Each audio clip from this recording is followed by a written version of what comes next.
I'm still there's a couple of dream sequences in the book. I did cut one of them out, but I'm debating on whether or not, because I'm like a dream person. I'm like I said, I never had a nightmare in my life. I'm a vivid dreamer. I haven't dreamt a lot lately because of, the stress of the career change and the moving, and all the stress and all the stuff that's going on. I Well, you dream, you dream, but you die if you don't dream. You don't go into REM sleep. But I don't remember a lot unless it was something really, really vivid. And usually I remember all my dreams. I think, once I get settled down, once I get, finding out what's going on. Um, so I wrote two dream uh sequences, and I don't know if they carried the story around along. I think that I was talking about that before about editing. When you go back and look, you ask yourself, does this move the story along? Is it interesting? Just like, but then sometimes you have to take the chance. Just like when I went back and wrote the stuff about what was happening on Fairlands Plantation in Georgia, to set up the whole thing for him to send the slave catchers to Missouri to get the arch villain. And for one thing, like I said before, um, I wanted to write about that. I wanted to write something about him so you could see what kind of person he was, to see what kind of um see what kind of person, see the man that she had that my character was in love with before she came to Missouri and met her man, the man that she ends up spending the rest of her life with. But I wanted a little bit about him and about his life, and like I said, I wanted to write a different point of view of slaves, a different point of view. They, of course, the stereotype is, all they did was dance and jump and, grunt and, and that kind of thing. But like I said before, a lot of times they were teachers and lecturers and wise men, and here they are on some, whew, almost said a bad word, um person's plantation, digging up sweet potatoes. And that's why,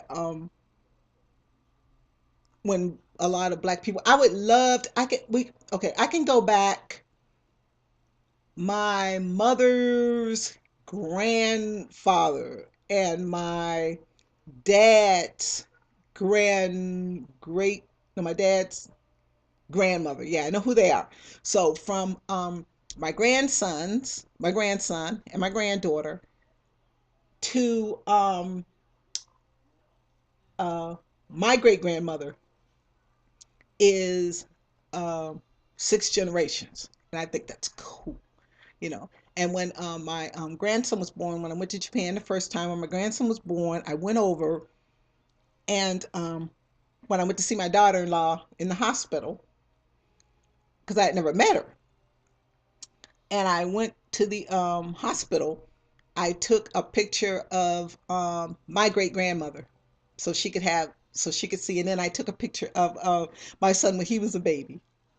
So she had those two things sitting on, her hospital thing. So I think a lot of history, and I can go back, and it seems they were businessmen, and just people, farmers and stuff like that. Nobody really. Now my grandmother, on my mom's side, she was kind of interesting. She was in New York, in Harlem, actually, during the Renaissance period. Um, in Harlem at the time, she lived in New York for quite a while. She traveled a lot. Um, I think she was married 4 or 5 times. I don't know. I lost count. The one I remember is Daddy John. That's why I don't remember my mother's real father. And I hate that term, because if he raised you and took care of you and provided for you, it takes more than a sperm to be a father. But I remember Daddy John. That's who I remember. That's the grandfather I remember. My other grandfather on my dad's side, I remember him. I remember a little bit what he looks like. I do have some pictures of him. The only person that I wish I had some pictures of my dad when he was a little boy. I have pictures of him when he's a young man, but I don't have any pictures of him when he was a little boy. I saw a picture of my mom when she was a little girl, and I think when I was a little girl, and I don't know what happened. It's in my grand. Well, anyway, my grandmother's house has been closed up for since she died, basically. And I think I was in at the and that was '07. And there's like caretakers looking in on it and stuff like that. But I mean, there's just treasures, and just like I've been trying to get my sister to go down there, get that stuff. Get that stuff. Don't, let that stuff just rot away, let the room. And my brother wants to sell it, but my grandmother was smart enough to not to fix it so he couldn't just sell it. And I mean, she wasn't even cold. And my sister was named executive of the will. She went down, and the first thing my brother wanted her to do was to go in the safety deposit box and get the will. Him had the funeral, So I don't know. I don't know. I mean, I have my selfish moments. Heaven knows. There's somebody in particular I wish would just kick off so I can get that money. It'd be nice. But no, I'm just kidding. I'm just kidding. My son's grandfather has a lot of money. And I tease. I'm not much of a psychopath that I really wish the man would die. But we writers are a little ruthless. If you don't believe it, read In Cold Blood, and then read Truman Capote's biography. We are ruthless. We are ruthless. And I think a lot of it comes from using the part of the brain that we use. And with the writing gene comes the depression and bipolar and a lot of crazy stuff. Um, we're not normal. Like great actors and actresses, like Joan Crawford and the Betty Davis, these kind of people, we read about, we go, wow, you're kidding. Oh, and speaking of Joan Crawford, I think she had the wire hanger thing wrong. Her daughter Christina, everybody knows about Mommy Dearest and knows about wire hangers. Her theory is that her mother hated wire hangers so much because she had once had to work in a laundry. I think my theory, which is my personal opinion, I don't own um any movies Miss Crawford was in. I don't own, this is my disclaimer. But I think she might, because she never could have kids. She never could have children out of her stomach. That's why she adopted those kids. Well, basically, she bought them because she had been turned down. And by social services, she had been, Miss Crawford had been turned down because they found her not whatever. But um, I think she hated wire hangers so much because I think maybe she had an abortion with a wire hanger. But, you know, I don't know. But that makes sense to me because why just working in a laundry? I mean, I worked in a clothing store and I don't hate wire hangers, but I'm sure if something like that, and that was one of the techniques, they would um, just stick something up, pierce your cervix, and then, everything that was, would come down. Let's see. So I was talking about the dream. Um, so I don't know if I'm gonna keep the dream sequences in or not. One of them is really interesting. I think the one that the arch villain has. I think I'm gonna keep that one in. I think I'm gonna keep that one in. But the other ones, I don't know because I'm not really number one. I'm not really sure how to write the dream passages so it'll stand out from the rest of the writing. I don't know. Just like the of course you use italics for to emphasize some things. I also use italics when my my main character, female character, is writing in her journal, and that's a way for the reader to realize that something else is happening. It puts a stop to their brain. They stop reading the Times New Roman or whatever the devil is I'm using, and put it in italics so that the reader goes, oh, okay, this is something different. This is something, this is something different. So I'm not sure, but maybe, maybe I will. I wrote behind the scenes. I don't know what that was in reference to. It must have been something I saw. Oh, um, I like to look at um like when you have like a commentary for a movie or something like that. I like to see the behind the scenes stuff. I like to see the scenes they deleted. I like to see the actors work. I like them to talk about, what they were thinking when they were doing a certain a character, what they thought while they were doing a certain character. Um I like I don't know, I just like the process people go through. I just like how did you think of that? How in the world? Because one of the stories with Capote, the movie, they went behind the scenes and the costume. Okay, Truman Capote was like a clothes horse. He loved, fashion, and he had written for fashion magazines, and he loved fashions. And there was this. She was retelling it on the behind the scene thing. She was saying that there was this camel hair coat, long, well, we called them maxi coats in my days, in the 60s, 70s. It was called a maxi coat. But the coat went all the way down to his ankles. And of course, when he went to Kansas to investigate the murders, um, of course, here's this guy, from New York with this long camel hair coat on down to his ankles, which nobody was wearing that sort of thing back in the late 50s in Kansas. And the thought process, she had tried to research it. There was no such thing. She couldn't figure it out. And but finally she said she came to the conclusion that because he was so short, he was only like 5'4", that maybe he tried on a coat, because back then they days, a tailor had to, a person that wore the kind of clothes he wore, a tailor worked on them. So he altered them. So he probably, what her theory is he probably tried on the coat because he was so short. It went all the way down to his ankles, and he just didn't have it cut. That fascinated me. That fascinated me because I thought, how would you think that? How did you think that? How did you even? It just totally fascinated me. It showed brilliance. I like I like to know how people think. Um, I was watching. I was listening to. Well, actually, I have some. I love Lucy, and it makes me laugh because how people have funny names for for sex. One of mine was I Love Lucy, and here's why. I was dating a bartender. The hours they keep, and I was working swing shift, and I was working from like 4 in the evening to like midnight, and um,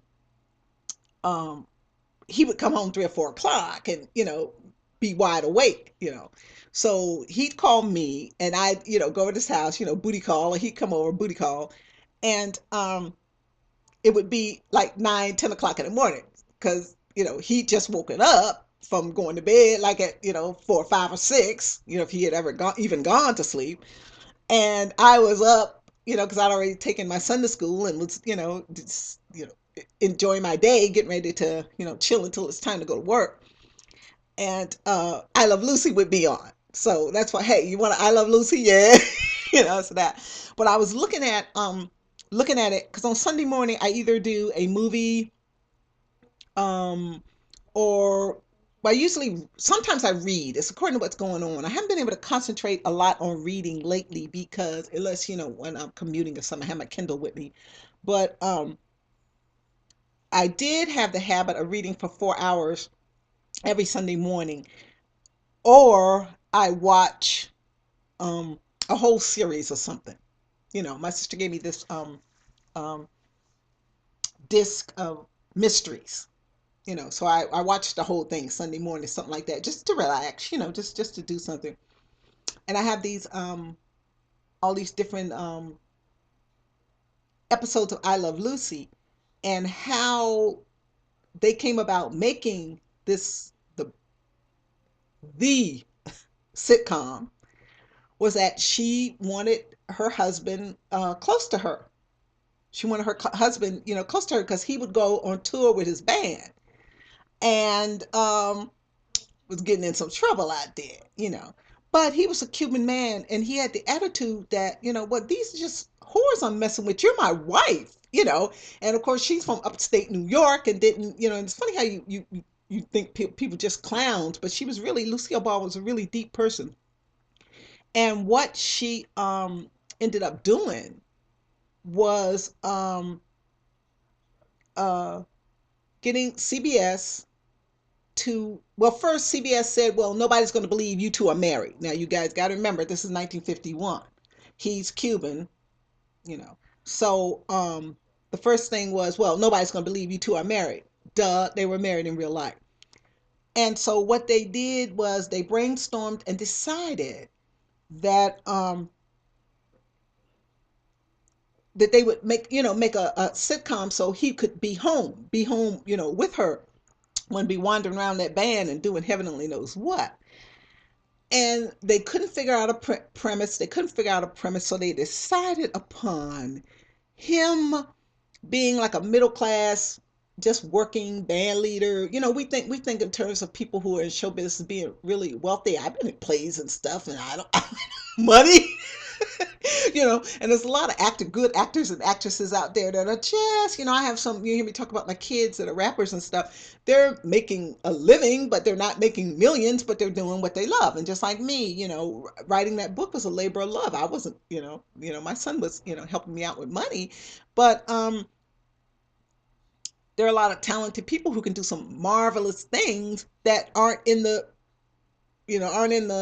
limelight, and there are some people who are in the limelight who should not be, but they just were lucky, came in at the right time, or they look a certain way, or you know who I'm talking about. I'll do her. It's gonna take a whole film. It's gonna take a 40-minute film for her. I'll tell you who that is later. And so that's how the sitcom of the century was made, simply because a woman wanted her husband home, and they came up with the premise that he was like a struggling upper middle class band leader, you know, and that she wanted to always get in the show. And that's how that whole thing began. I thought it was really, really interesting. Also, too, on this particular DVD, it has some of the radio um, stuff she was in, some of the radio plays that she was in.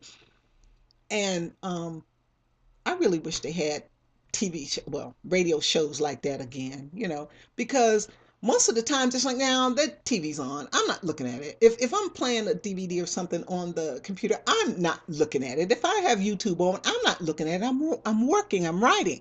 I just have something to and that's what Mozart did. I don't own his music. Disclaimer. Um, he would have his wife talk to him, and he didn't know what he was doing at the time, but he was engaging the left side of his brain so that the right side could create. So pretty much that's what I do. I have on I can't do it with music, because then I'll get into the music, but the TV, the DVD, anything like that, I have no problem working while that's on. Now, sometimes I have to turn everything off to work. It's according to what I'm doing, but who knows? So it's time for me to quit. I've got, let me see, one, two, three, four, five. This will be six. That's enough. And then I'll go probably and post them. I want to say hey to my son again, and say hi to my grandkids and to my daughter-in-law, and my family, my East Coast family, my West Coast family, my Japan family, my Facebook family, and I'll talk to you guys later.